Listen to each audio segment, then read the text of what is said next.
Let's dance, Apple. How tall is this thing gonna be? I mean, we saw with Tifa the fact that they are like maybe 1/10 scale, but he's still above the ground with his hands above his head with his sword at a fairly high angle. I don't even know if I can fit this guy in my collection. Oh man. Oh man. Oh man. This thing is gonna be huge. Oh, that's cool. That's a really unique finish. Look at all the brown dirt stuff that you can see here. Look at that. Look how dirty it is. That's cool. And I love the fact that they gave, like, this is its own silver color. This is borderline black. And this is an even shinier silver color. Whoa. This is a really nice Buster Sword, I have to say. Okay.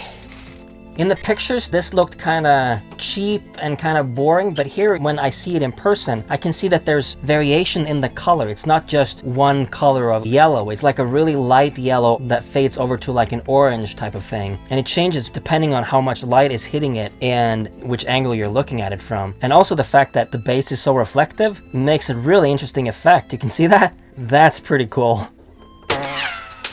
Whoa, okay. Oh, wow. Talk about dynamic. Actually, depending on the angle, it looks like he's doing braver. You see that? If we had it like this, he's clearly doing braver, like he does at the beginning of Rebirth. That's cool. Or maybe it's this way. The color on this, I'm absolutely in love with it. Cloud's hair goes from like a really natural kind of white, or maybe this is called like platina blonde or whatever, to a more yellow in the front. And for some reason that looks super cool. And the skin color on this, instead of painting the skin color on, they just have skin colored plastic. I know that should be like the bare minimum for a figure these days, but I collect old figures as well and they don't always do that. And he looks young. I think that looks cool. The fact that like the belt is being pulled up because of his motion is really interesting. I don't know if it would work like that. I thought this was attached to the other belts somehow, like this was attached to the pants. But I guess this thing is mainly just there to hold the sword on his back.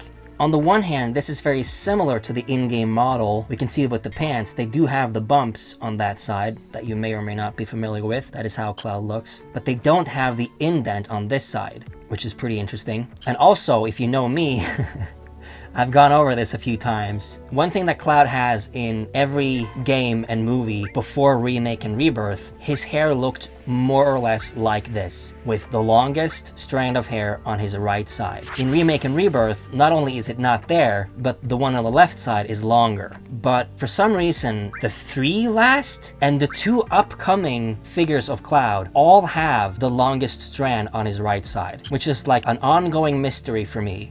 I have no idea why they make him different in the game than they do in their marketing and in their merchandise. Like, what's up with that, you know?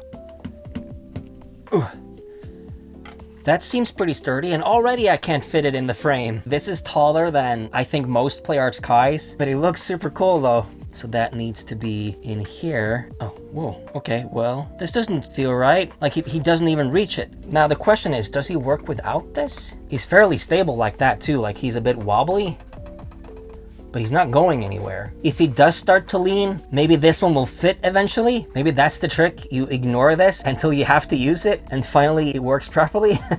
But wow, this is super cool. I'm happy that he doesn't take up too much horizontal space. You know, he's not too wide. The base of this is smaller than most Static Arts bases. So yeah, really happy with this. This is definitely a contender for, you know, all-time favorite. The way he holds the sword is realistic, his expression is great, the shininess of the leather on the belt versus the matte of his other pieces of clothing, and then we're back to shiny on his shoes. Like, that's really cool. And what the hell is this? I don't remember having seen that before. Does he have like, what were these called? Ribbits? Ribbit. Whatever, but you can see them, right? Like, I can't remember having seen that on Cloud before. Does he have that? But okay, let's compare him to the Tifa statue and compare them both to the previous Kuji statues from Remake to take a closer look at all the improvements. And after that, I'll place him in the collection.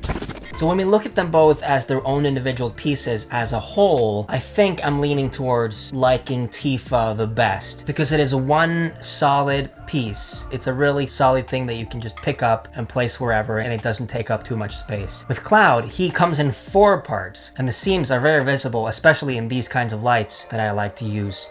This used to be the tallest Cloud thing that I have, at 32 centimeters tall. And this, as you can see, is a bit taller. I think it's about 35 centimeters tall. And what's interesting about this is the similarity with the effect. It's almost identical, even with the color. But I do think this one is much, much better done, which makes sense considering this is one of the best Cloud statues ever made, while this is a relatively cheaply made lottery price. So it makes sense. But okay, I think the best way to compare these Kuji prices to the previous set would be to simply look at Cloud's face.